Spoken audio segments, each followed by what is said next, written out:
గుడులలో లింగాలను మింగే బడా భక్తులు కొందరు, ముసుగులో మోసాలు చేసే మహా వ్యక్తులు కొందరు, ఆకలి తీరక నేరం చేసే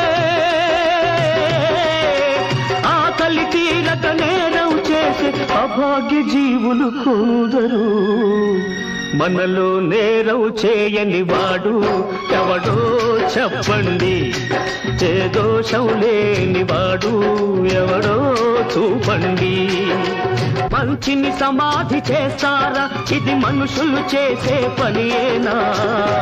మనలో పాపం చేయని వాడు ఎవడో చెప్పండి, ఏ దోషం లేని వాడు ఎవడో చూపండి.